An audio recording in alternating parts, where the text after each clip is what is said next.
کیوں ہوگے؟ میری بات سن کے کچھ تو بولیے۔ کیا بولوں عطرت؟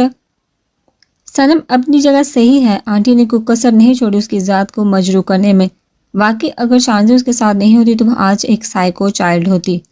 آنٹی کا اور صنم کا مسئلہ تھا، تم تو کم از کم اس سے اپنا تعلق خراب نہیں کرتی۔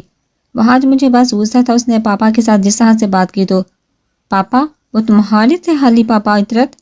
صنم کے وجود کو پیدا ہونے سے پہلے ہی وہ فراموش کر چکے تھے۔ دوسری بیٹی کی پیدائش کا سن کے ہی انہوں نے اپنی محبت سے بے وفائی کی اور بیٹی کی خواہش میں ہی انہوں نے دوسری شادی کی۔ وہاں مگر کچھ نہیں عطرت، جب تمہارے اور میرے درمیان بے وفائی کی جھوٹی دیوار آئی تھی یاد ہے؟ ہم 4 سال الگ رہے، اور واقعی میں اگر مجھے سچائی پتہ نہ چلتی تو نہ جانے کتنی دفعہ میں اب تک تمہیں بے وفا سمجھ کے سزا دے چکا ہوتا۔ جس پہ بیتی عطرت وہی جانتا ہے۔ میں تم سے بات اتنا کہوں گا، تمہیں صنم کا ساتھ دینا چاہیے تھا، اور میں چاہتا ہوں برسوں تم صنم کے ساتھ اپنے سارے معاملات کلیئر کر لو، کیونکہ اس کے بعد تم کراچی نہیں آ سکو گی ڈیلیوری تک۔ وہاٹ نے ایک تو باتیں اور کر کے کال بند کر دی۔ کچھ دیر سوچنے کے بعد اتنا نے شانزی کو کال کی، ویسے ماننا پڑے گا تم تو مجھ سے بھی 2 ہاتھ آگے نکلی۔ بہزاد نے ڈریسنگ کے سامنے بال بناتے ہوئے شانزی کو دیکھتے ہوئے کہا جو اپنے ہاتھ پاؤں پہ لوشن لگا رہی تھی۔ بہزاد کی بات سن کے اس نے ایک نظر اسے دیکھا اور کہا کیوں، میں نے کون تھا کسی سے گن پوائنٹ پر نکاح کرا ہے جو میں آپ سے بھی 2 ہاتھ آگے ہوں؟ شانزی کے طالب بہزاد کا منہ کھلے کا کھلا رہ گیا۔ اس نے بیڈ پہ چڑھ کے شانزی کے دونوں ہاتھ پکڑ کے کھینچے اور اس پہ جھکتے ہوئے کہا تمہارے دماغ میں ابھی تک یہ بات ہے کہ میں نے تم سے نکاح تمہاری مرضی کے بغیر کیا؟ ہاں تو آپ مردوں کے دل و دماغ سے جب عورت کی چھوٹی سی غلطی، چھوٹی سی بے وفائی نہیں نکلتی تو آپ مرد حضرات یہ امید حالی عورت سے کیوں رکھتے ہیں کہ وہ سب کچھ بھول کے اپنا دل صاف کر لے اور معاف کر دے آپ کے آگے پیچھے کے سب گناہ؟ شانزی کا اشارہ کس طرف تھا بہزاد اچھے سے جانتا تھا۔ زویان کو خود اذیت دینا اس بات کی دلیل ہے کہ وہ کسی قیمت پہ بھی ہیر کو کھونا نہیں چاہتا، بھلے ہی اس کے ساتھ رہنا نہیں چاہتی۔ بہزاد نے شانزی کے بولنے پہ اس کے بال کان کے پیچھے بہت پیار سے کیا اور کہا ہی زویان سے بہت محبت کرتی، جب ہی اس کو تکلیف میں دیکھ کے بے ہوش ہوگی۔ میں نے خود اسے سجدے میں اللہ سے اپنے شوہر کی زندگی مانگتے دیکھا ہے، یہ اعتراف کرتے دیکھا ہے کہ وہ نہیں رہ سکتے زویان کے بنا۔ بہزاد کے کہنے پہ شانزی کی آنکھیں حیرت سے پھیل گئی۔ اس نے اپنی آنکھوں کو سکڑتے ہوئے کہا اچھا سن لیا میں نے آپ کا لیکچر، اب میرے اوپر سے ہٹیے، زیادہ ننھے کاکے نہ بنا کر میرے سامنے۔ آپ کو اچھے سے پتا تھا صنم کہاں ہے؟ نہیں سچ میں مجھے نہیں پتا، میں تو اس شہر کا ایک عام سا بندہ ہوں۔ بہزاد نے اپنے چہرے پہ کافی مظلومیت لا کے یہ بات کہی۔ ہاں وہ تو مجھے پتا ہے آپ کتنے مظلوم اور معصوم شہری ہیں۔ اس شہر کے مرتضیٰ کو دیکھ لیا تھا میں نے پاپا کے گھر کے باہر، جو آئس کریم والا تو ایسے بن کے آیا تھا جیسے پوری اگلو والوں کی آئس کریم وہ آج ہی بیچ دے گا۔ شانزی نے اتنا سراب ہوا منہ بنا کے یہ بات کہی کہ بہزاد کا کہکا پورے کمرے میں گونجا اور اس نے جھک کے شانزی کے لبوں کو چوم لیا۔ جتنا میں سمجھتا تھا اتنی معصوم ہو نہیں تم، اچھی خاصی چالاک ہاں ہوں، اور ایک چالاکی ابھی کرنے والی ہوں میں، اس سے پہلے ہنزا کچھ سمجھتا۔ بہزاد کو سمجھے شانزی نے اس کے ہاتھ پہ زور سے چٹکی نوچی تاکہ وہ تکلیف محسوس کر کے اسے چھوڑے، مگر افسوس شانزی کے نازک ہاتھوں کی چٹکی جو بہزاد کے پھولے مسلس پہ پتہ بھی نہیں چلی۔ شانزی نے افسوس سے بہزاد کو دیکھا جو اسے ہی دیکھ رہا تھا۔ آپ کو پتہ نہیں چلا میرا نوچنا؟ نہیں نا جان، مگر ایک ٹرائی تم نے کی مجھے خود سے دور کرنے کی، اب ایک ٹرائی میں کروں گا تمہیں مدہوش کرنے کا۔ اس سے پہلے شانزی کچھ سمجھتی بہزاد اس کے ہاتھ اپنے ہاتھوں میں قید کر کے اس کی گردن پر جھک چکا تھا۔ ہاں ہاں نوشی تم نکلو، میں تمہیں راستے میں پک کرتا ہوں، بازل نے کہہ کے کال کٹ کے جب اچانک اپنے سامنے ہنزا کو کھڑا پایا جو بہت ہی مشکوک انداز میں اسے دیکھ رہی تھی، مگر بازل نے اسے اگنور کیا اور اس کے سال میں سے نکل کے ناشتے کی ٹیبل پہ آیا۔ اسٹڈی کمپلیٹ ہونے کے بعد بازل نے اب اپنے بابا کا بزنس جوائن کر لیا تھا۔ سب ہی ناشتے میں مصروف تھے جب بابر صاحب نے فہیم صاحب کو مخاطب کر کے کہا فہیم آج این جے گروپ کے ساتھ میٹنگ ہے، جی بھائی، تو پھر ہم لوگ ایک ساتھ نکلتے ہیں۔ بھائی ایک پرابلم ہے کیا فہیم؟ بھائی وہ گاڑی کل سے بہت تنگ گاڑی تھی، اس لیے بننے دی ہے میں نے، ابھی ایک ہفتہ لگے گا۔ آپ کی والی گاڑی ڈرائیور آپ کے کسی کام سے دے کے گیا ہے؟ اوہو، یہ تو مسئلہ ہو گیا۔ بابر صاحب نے کچھ سوتے ہوئے کہا، ارے پاپا اور تایا، آپ لوگ میری گاڑی لے جائیے، میں کریم سے چلی جاؤں گی۔ ارے بیٹا کریم سے کیوں، بادل چھوڑ دے گا تمہیں؟ بابر صاحب کے کہنے پہ حنزہ نے ایک نظر بادل کو دیکھا تھا، مگر اس نے ایک نگاہ بھی حنزہ پہ نہیں ڈالی اور خاموشی سے ناشتہ کرنے لگا۔ بادل گاڑی سے ٹیک لگائے اس کا ویٹ کر رہا تھا، اس کے اتنے ہی آتے ہی وہ گاڑی میں بیٹھ گیا۔ حنزہ بھی خاموشی سے گاڑی کا فرنٹ ڈور کھولنے لگی جب بادل نے کہا، پیچھے بیٹھ جاؤ، مجھے اپنی ایک دوست کو پک کرنا ہے۔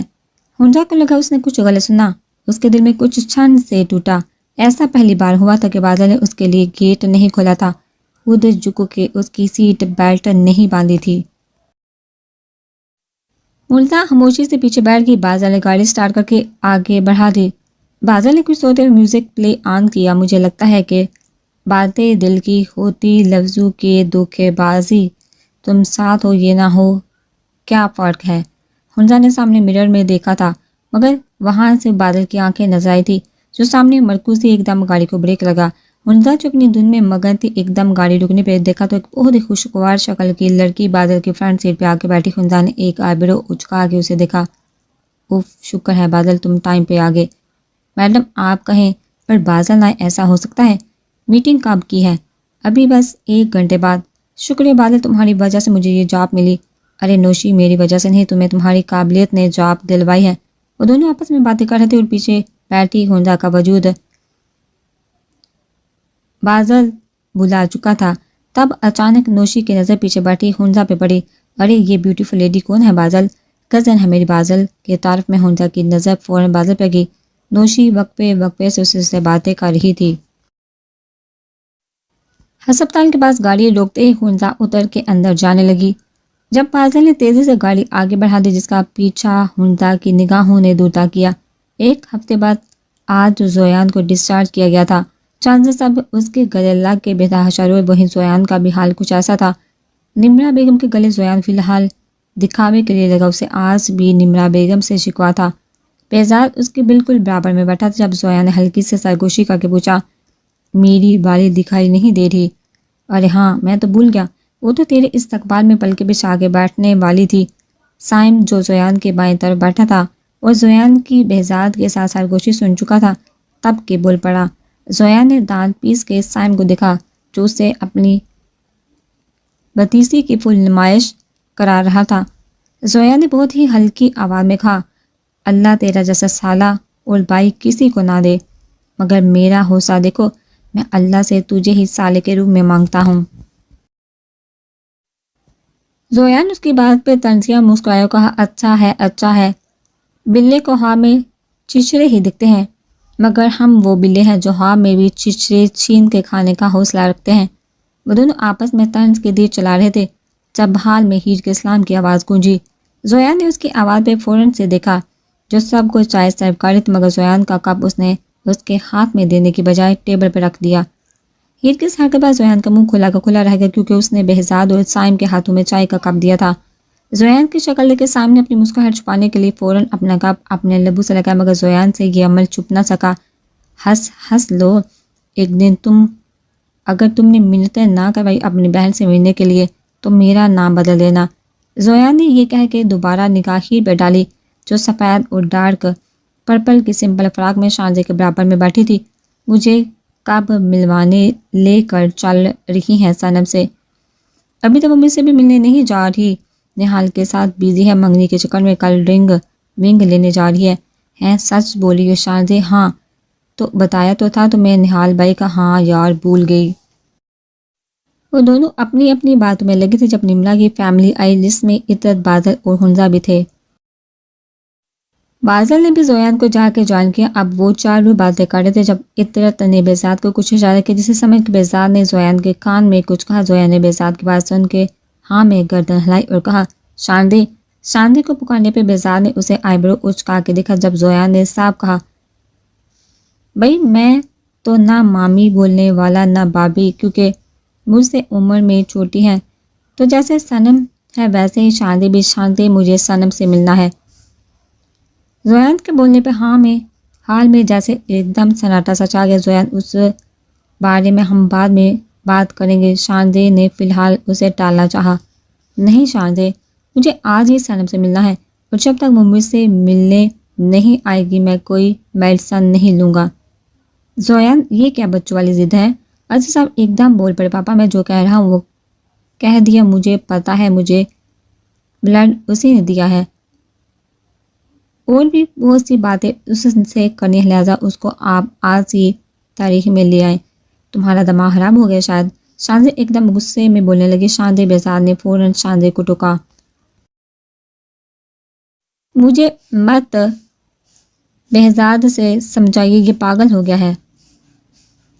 سنم کبھی نہیں ملے گی، کس سے کبھی نہیں، اس نے مجھے وارن کیا، اگر میں نے اسے فورس کیا تو وہ مجھ سے بھی دور ہو جائے گی۔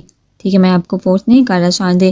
زویان ایک دم بول پڑا، مگر مجھے سنم سے ملنا ہے، میں اس کو بہت کچھ غلط بول چکا ہوں، آپ مجھے بس اس کا نمبر دے دیں، اتنا تو کر سکتی ہیں۔ اوہ زویان تم کیوں نہیں سمجھ رہے، وہ کسی سے رابطہ کرنا نہیں چاہ رہی، آپ مجھے دے دیں نمبر پلیز۔ میں دے دوں گا، میرے پاس ہے اس کا نمبر، نیو نمبر بھی۔ بہزاد کے اچانک بولے بے شاندے نے منہ کھولے اسے دیکھا تو پلٹ کے بہزاد نے اسے آنکھ ماری۔ سابی تھوڑی دیر بیٹھ کے چلے گئے۔ زویان کا سائم اور بادل نے اس کے کمرے میں پہنچایا۔ زویان 2 منٹ سکون سے لیٹا، جب اس نے بادل کو دیکھتے ہوئے پوچھا، تیرا معاملہ کہاں تک پہنچا؟ ہنزا بابی۔ زویان کے پوچھنے پہ بادل جو ڈریسنگ پہ اس کی میڈیسن اٹھا رہا تھا طنزیہ مسکرایا، کہا چھوڑ دوں گا اسے، اس کی خوشی کے لیے زبردستی ایک بار کر چکا ہوں، دوبارہ نہیں کروں گا۔ کیا تیرا دماغ؟ اس سے پہلے زویان کچھ کہتا ہے ایک دم اس کے روم کا دروازہ بجا۔ آ جائیے۔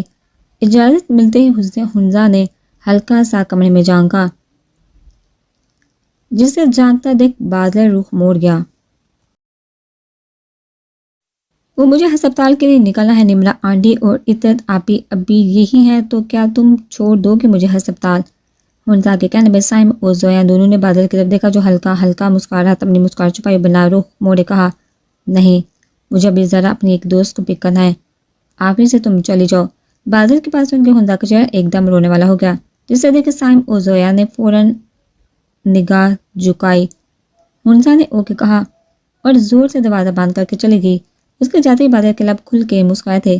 بادل کو مسکراتا دیکھ بادل اور سائم بھی مسکرانے لگے، اور دونوں نے ایک ساتھ کہا، بہت بڑا کمینہ ہے سالے۔ ان دونوں کے ایسا کہنے پہ بادل کا کہکا گونجا، اور اس نے کہا، اگر اس کے منہ سے نہ کہلوایا نا کہ یہ نہیں رہ سکتی میرے بنا، تو میرا نام بھی بادل بابا نہیں۔ محبت کرتی ہے مجھ سے بہت، نہیں رہ سکتی میرے بنا، نہ مجھے برداشت کر سکتی ہے کسی اور کے ساتھ، اس لیے اس کے ساتھ یہ ڈرامہ کر رہا ہوں۔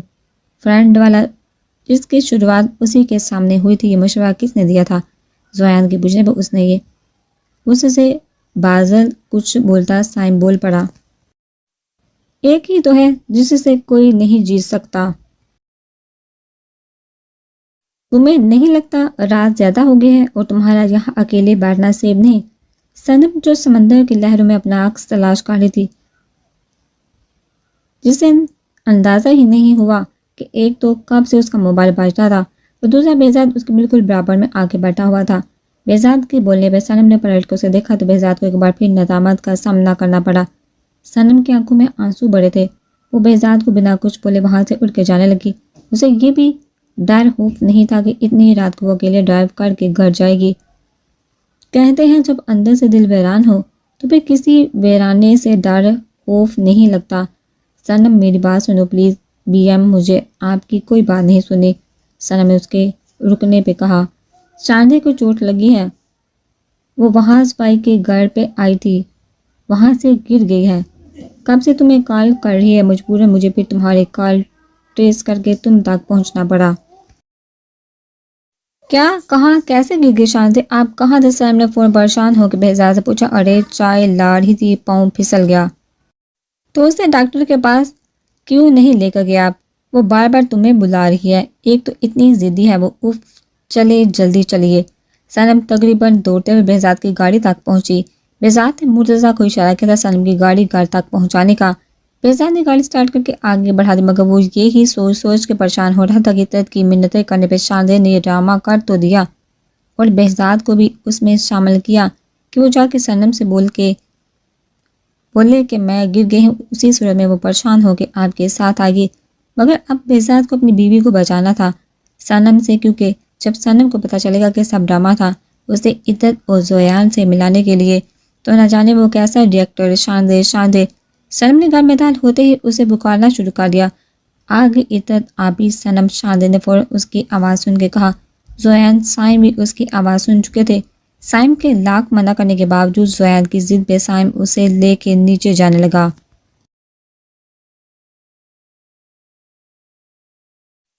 صنم نے جب شاندے کو اپنے سامنے صحیح سلامت دیکھا اور برابر میں عطرت کو دیکھا تو اس کا غصہ ساتویں آسمان پر پہنچنے لگا۔ شاندے نے بولا کچھ نہیں، بس غصے میں وہاں سے جانے لگی جب عطرت اور زویان دونوں نے ایک ساتھ اسے پکارا۔ اظہر صاحب، شاہجہاں بیگم بھی چاہتے تھے آج وہ نہ جائے، سارے گیلے شکوے دور کر دے۔ زویان دھیرے سے چلتا ہوا صنم کے پاس آیا جو رخ موڑے کھڑی تھی۔ زویان دھیرے سے چلتا ہوا صنم تک آیا اور ایک ہاتھ سے اس کا رخ اپنی طرف موڑا۔ صنم نے نگاہ اٹھا کے زویان کو دیکھا۔ جانتا ہوں آپ کا بہت دل دکھا ہے، آپ کو جانتا بھی نہیں تھا، پھر بھی آپ سے بہت تلخ لہجے میں آپ سے بات کی، پھر بھی آپ نے میری جان بچانے کے لیے مجھے بلڈ دیا۔ تمہاری جگہ کوئی اور بھی ہوتا تب بھی میں اسے بلڈ دیتی۔ صنم نے ہلکا سا اپنا موقف بیان کیا، مگر مجھے تو پتہ چلا تھا آپ کو انجیکشن سے بہت ڈر لگتا ہے، خاص کر بلڈ دینے سے۔ زویان کی بات کا صنم کے پاس جواب نہیں تھا۔ آپ ہی بھی بول سکتا ہوں آپ کو، مگر ہم دونوں میں زیادہ فرق نہیں۔ اگر بچپن سے آپ کی ذات کو مجروح کیا گیا ہے تو عرش پر مجھے بھی نہیں بٹھایا گیا۔ شاید تربیت کی حامی تھی، جب بھی عورت ذات کی ذات میرے سامنے کچھ نہیں تھی۔ موت کی دہلیز کو چھوا ہے، جب ہی رشتوں کا تقدس جانا ہے۔ بچپن سے اکیلا رہتا آیا ہوں صنم، اب اللہ نے جب دو بہنوں سے نوازا ہے تو ان کا ساتھ کھونا نہیں چاہتا۔ مجھے نہیں پتا ہمارے پیرنٹس کے بیچ کے معاملات کیا ہیں، مگر میں اب اپنی فیملی کے ساتھ رہنا چاہتا ہوں، جس میں میری 2 مائیں، میری 2 بہنیں، میری کزن، میرے ماموں اور میری بیوی شامل ہیں۔ بیوی کے لفظ پہ جہاں ہی نے زویان کو پرشکوہ نگاہوں سے دیکھا تھا، وہیں پر زویان نے بھی اسے اپنی نگاہوں میں سمایا تھا۔ زویان کے چپ ہوتے صنم کی ہچکیاں حال میں گونجنے لگی، جو نگاہیں نیچی کر کے رونے میں مصروف تھی۔ شاندے آگے بڑھی اسے سہارا دینے کے لیے، مگر بہزاد نے آج اسے روک لیا۔ وہ چاہتا تھا آج صنم ایک آڑی بار روک کے دل ہلکا کر لے۔ صنم کو روتا دیکھ عطرت نے بھی آگے بڑھ کے اس کے سامنے اپنے دونوں کان پکڑ کے سوڑ کیا۔ یار تمہارے چنو منو روز اپنی حالہ کا پوچھتے ہیں۔ عطرت کے ایسا بولنے پہ صنم نے روتے روتے مسکراتے ہوئے عطرت کو دیکھا اور کہا، نام میں رکھوں ان کا۔ یہ کہہ کے وہ عطرت کے گلے لگی۔ یار میں بھی کھڑا ہوں، سینے پہ گولی کھا کے، مجھے بھی تو پتہ چلے میرے لیے دوسری بہن کے جذبات۔ زویان کی آنکھوں میں بھی آنسو گرے تھے۔ صنم نے ایک نظر زویان کو دیکھا اور اس کے گلے لگ گئی۔ صنم نے ایک نظر زویان کو دیکھا اور اس کے کھلے ہاتھ کو کچھ سوچتے ہوئے وہ زویان کے ہاتھوں میں سما گئی اور ایک بار پھر بلک بلک کے رونے لگی۔ زویان نے عطرت کو بھی اشارہ کیا تو وہ اپنے بھائی کے گلے لگی۔ آج دونوں بہنوں کو ان کا محافظ مل گیا تھا، ایک ہی صحیح، مگر ان کا آسمان تھا کہ ان کا بھی بھائی ہے۔ اس ملن پہ وہاں کھڑے ہر شخص کی آنکھیں نم تھی۔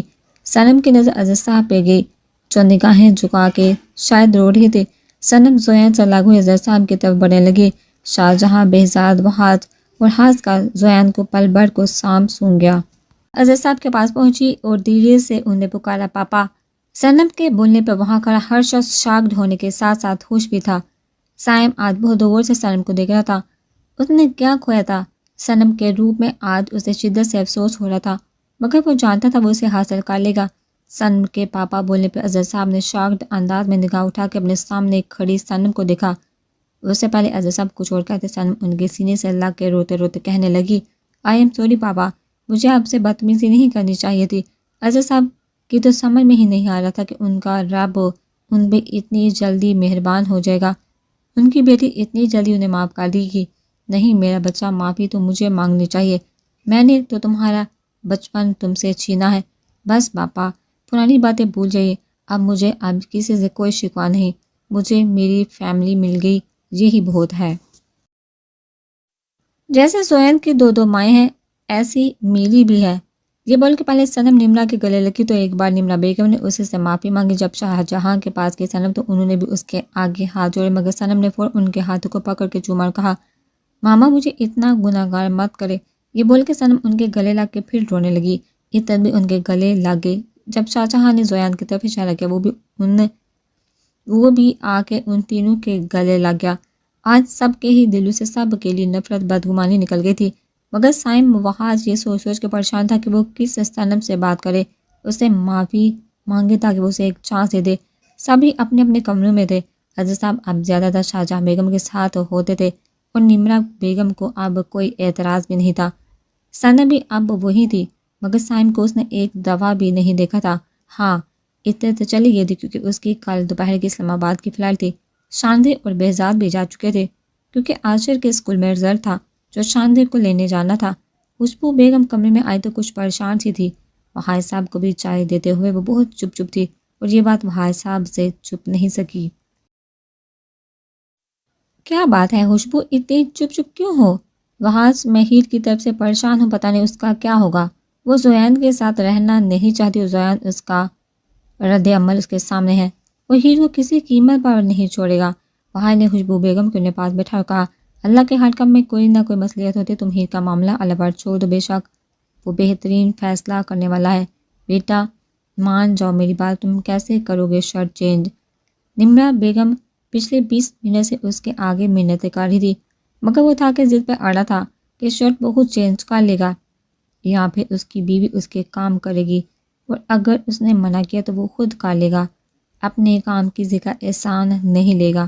زوین یہ سب اس لیے کر رہا تھا تاکہ ہیر اس کے پاس آئے، اس سے لڑے، اس سے بات کرے تاکہ اسے موقع ملے پہلا جیسا سب ٹھیک کرنے کا.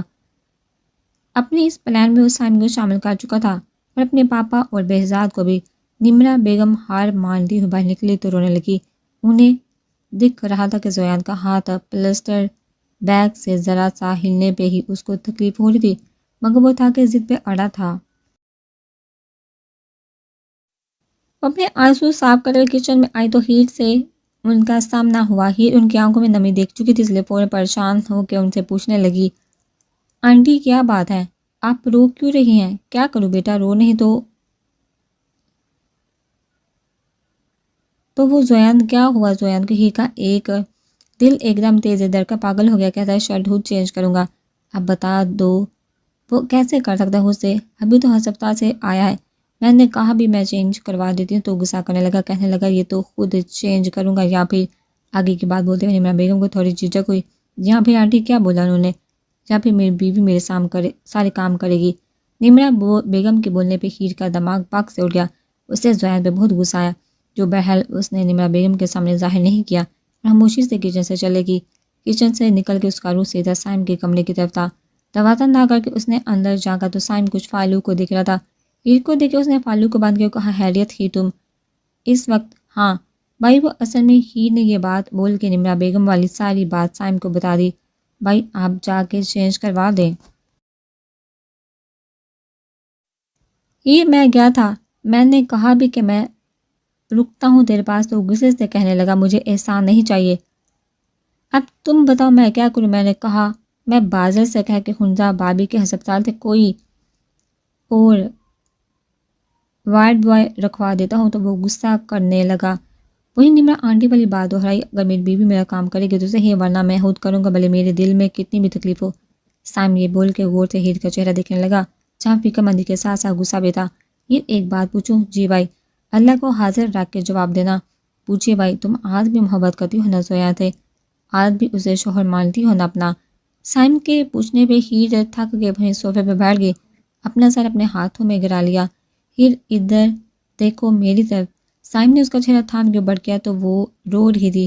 ہیر آج بھی وہ تمہارا شوہر ہے، بھلے تم اس سے غصہ ہو، اس کے دھوکے سے تمہارا دل ٹوٹا ہے، مگر یقین جان وہ تم سے دیوانوں کی طرح محبت نہیں عشق کرتا ہے. ایک بار اسے موقع دے کے دیکھ لو. آج وہ بہت تکلیف میں ہے، محبت کے ناطے صحیح شوہر ہونے کے ناطے اس کی خدمت کر لو. میں جانتا ہوں اس سے بہت ضدی ہے وہ، اگر تم نہیں کی تو وہ غصے میں شرٹ چینج کرے گا اور اپنے سٹیچز بھی خراب کر لے گا. ہیر نے اپنے آنسو صاف کیے اور کھڑے ہو کے کہا محبت کا گلا اپنے ہاتھوں سے گونٹا ہے زویا نے.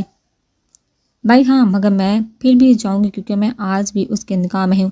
اس لیے نہیں کیونکہ مجھے اس سے محبت ہے، بلکہ اس لیے کیونکہ اللہ کا فرمان ہے کہ اگر میرے بعد دوسرے سجدے کا حکم ہوتا تو شوہر کو ہوتا۔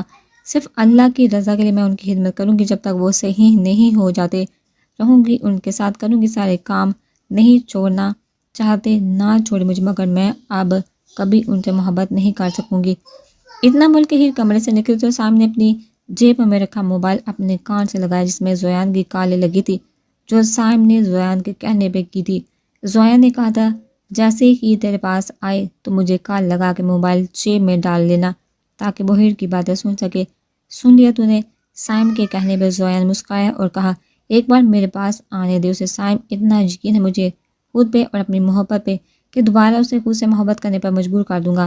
ہیر زویان کے کمرے کے پاس کھڑی تھی، اندر جانے کے لیے اس کے پاؤں بہت بھاری ہو رہے تھے، مگر اسے کرنا تھا یہ سب۔ اس نے کمرے کا دروازہ کھول کے اندر جھانکا تو زویان الماری میں سے اپنی شرٹ نکال کے کھڑا تھا۔ ہیر نے کمرے کا دروازہ بند کیا تو زویان نے پلٹ کر دروازے کی طرف دیکھا۔ لائٹ اورنج اور یلو کلر کے سوٹ میں ملبوس اونچا سا جوڑا بنا اسے ہی دیکھ رہی تھی۔ زویان لمحہ بھر کے لیے اسے دیکھ کے ساکن رہ گیا۔ ہیر خاموشی سے چلتے ہوئے اس تک آئی، اس کے ہاتھ سے شرٹ لے کر کہا اب بیٹھ جائیے، میں کروا دیتی ہوں چینج۔ ہیر کی نگاہیں نیچی تھی، جب بھی وہ زویان کے چہرے کی مسکراہٹ نہ دیکھ سکی زویان خاموشی سے جا کے بیڈ پہ بیٹھ گیا۔ ہیر اس تک آئی بہت آرام سے، اس نے پلسٹر بیگ میں سے اس کا فولڈ ہوا ہاتھ باہر نکالا اور نگاہیں نیچے کر کے شرٹ کے بٹن کھولنے لگی۔ ہیر زویان کے بے حد قریب تھی کہ ہیر کے سانسوں کی گرماہٹ اپنے سینے پہ محسوس کر رہا تھا۔ ہیر نے اس کے دائیں ہاتھ سے اس کی ایک آستین باہر نکالی، دوسری نکالنے لگی جب زویان تھوڑا آگے اور اس کے لب ہونٹ پہ جھکی ہیر کی گردن سے ٹکرائے۔ پل بھر کے لیے ہیر کے ہاتھ تھم گئے، اسے لگا اس کے پورے جسم میں کرنٹ سا لگا۔ اس نے تیزی سے دوسری آستین باہر نکالی اور فوراً زویان سے تھوڑے فاصلے پہ ہوئی۔ ہیر کا چہرہ پورا سرخ ہو چکا تھا، زویان کا دل چاہ رہا تھا کہ وہ اس وقت اس کے سینے سے لگ جائے۔ بنا شرٹ کے زویان کا جسم جو کافی کسرتی تھا، حالانکہ اس کی عمر اتنی نہیں تھی، پھر بھی اس کے سینے پہ بال تھے۔ ہیر اس کا جسم دیکھ کے نگاہیں چرانے لگی۔ اس نے مکمل طور پر زویان سے نگاہیں موڑ لی تھی۔ اسے ایسا کرتے ہوئے زویان کو تھوڑا غصہ آیا۔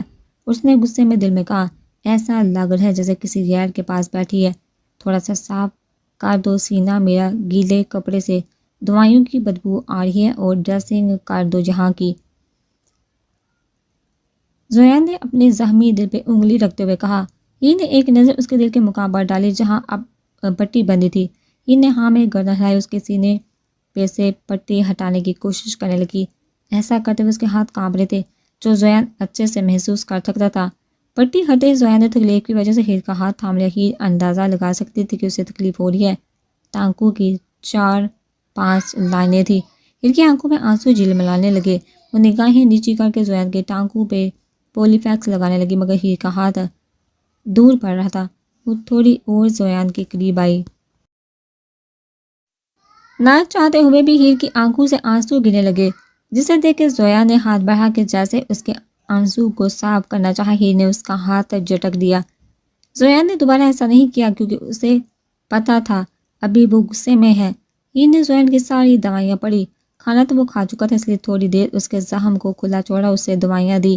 اس کے بعد اس کا زخم پہ ڈریسنگ کر کے ایک رومال گیلا کر کے لائی اور اس کا بدن صاف کیا۔ ہلکی سی شرٹ پہنا کے اس نے زویان کے اوپر پرفیوم لگایا۔ زویان کے لب بہت مشکل سے ہنسی روک رہے تھے۔ ہیر اس کو ایسا تیار کرتی جیسے وہ کوئی بچہ ہو۔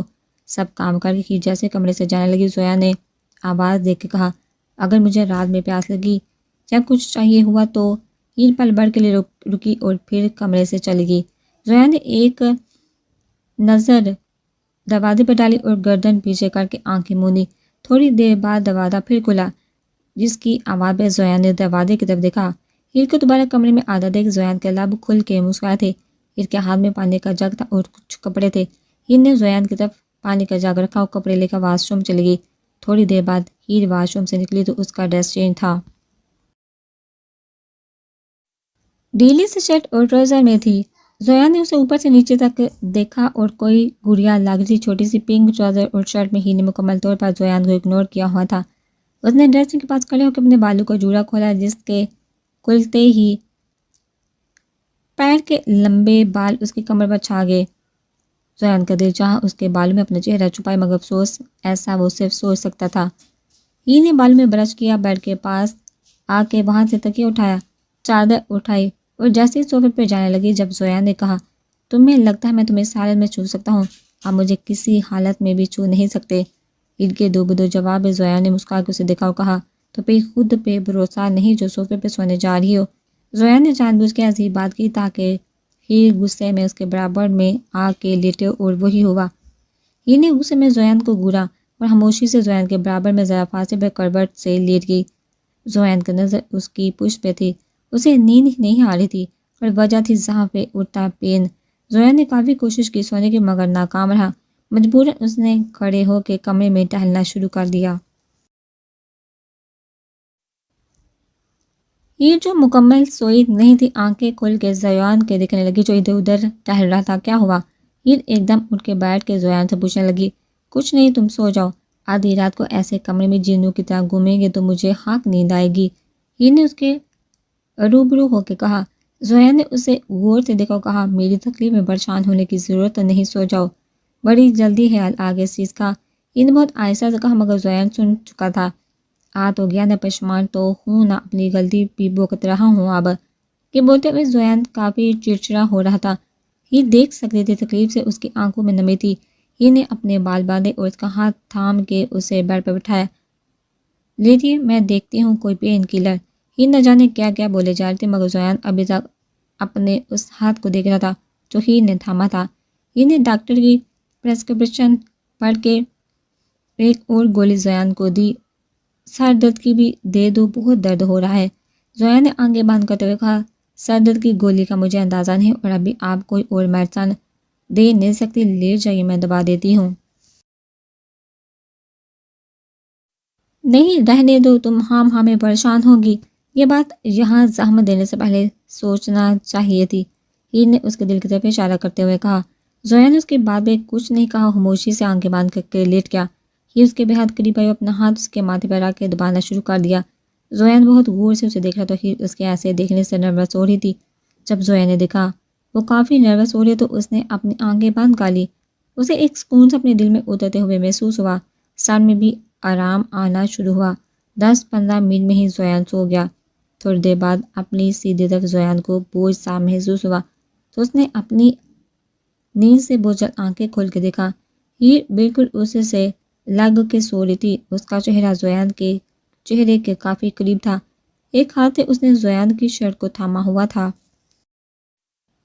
زویان نے دل سے دعا کی کہ ہی ایسے اس کے قریب رہے ہمیشہ۔ زویان کی نظر ہی کے لبوں پر تھی۔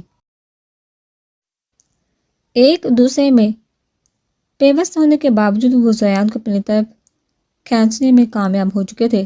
زویان نے اپنا سر تھوڑا اور ہیر کے قریب کیا اور بہت آرام سے اس کے لبوں کو چوم لیا، کبھی اوپر کا ہونٹ چومتا، کبھی نیچے کا۔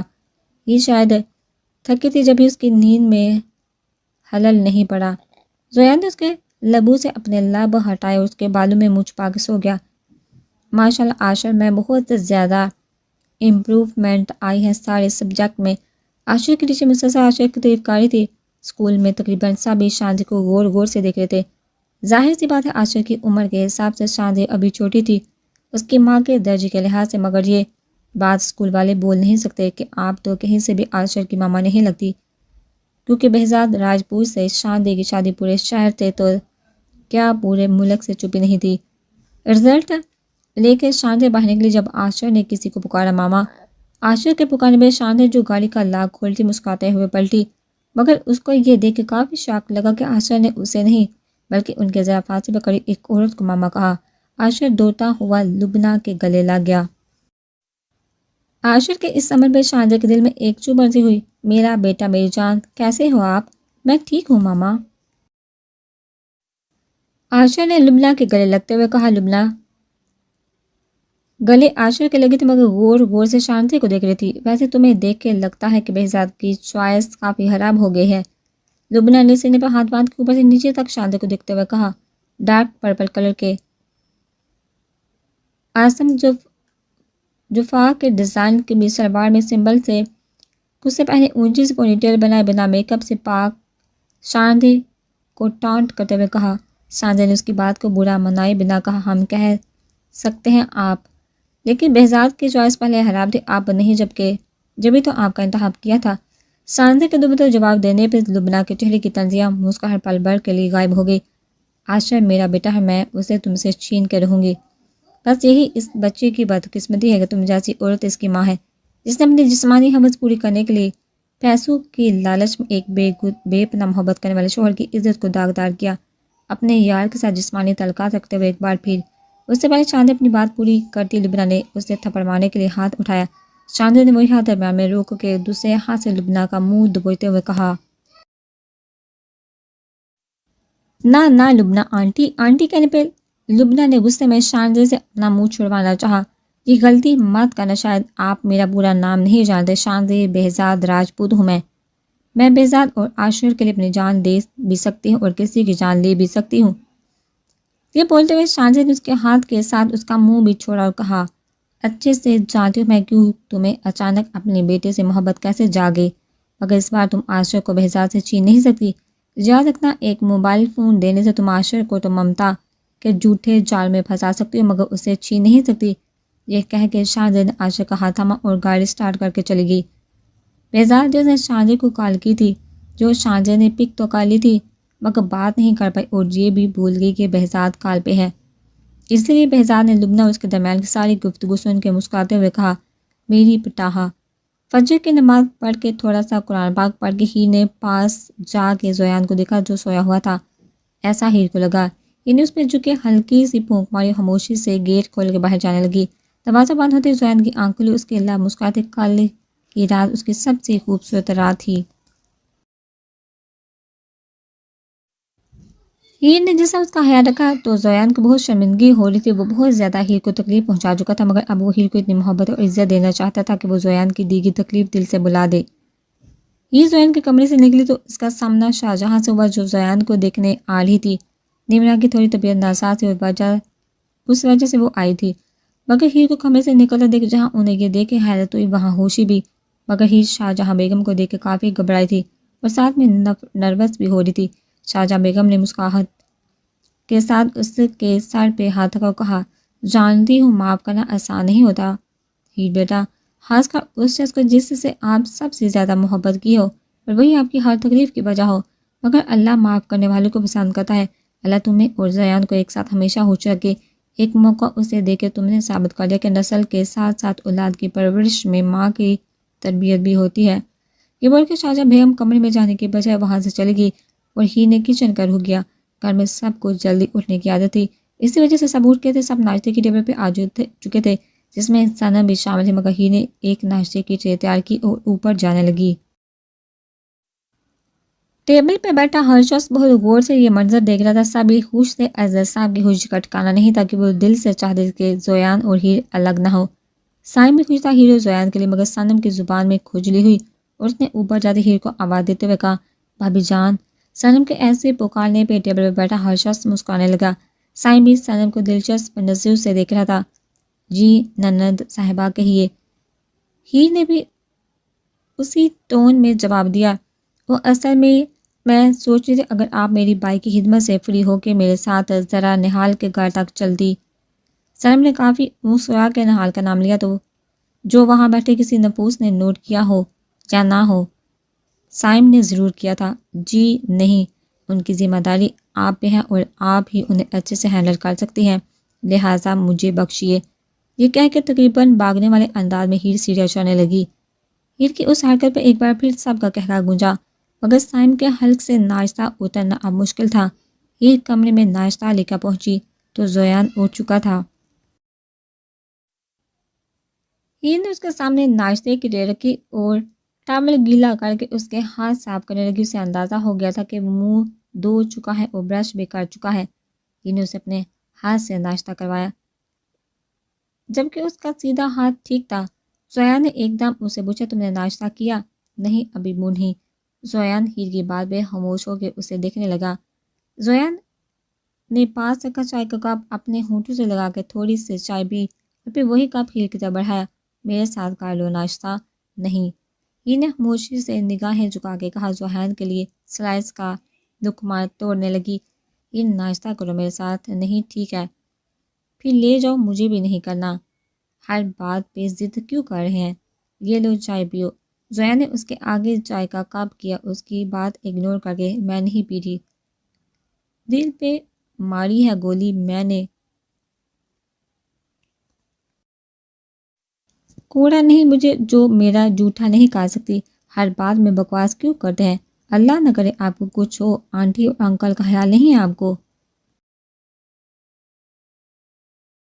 تو پھر کرو ناشتہ میرے ساتھ، جب اتنا کر ہی ہو میرے لیے تو مت دلاؤ مجھے ضد۔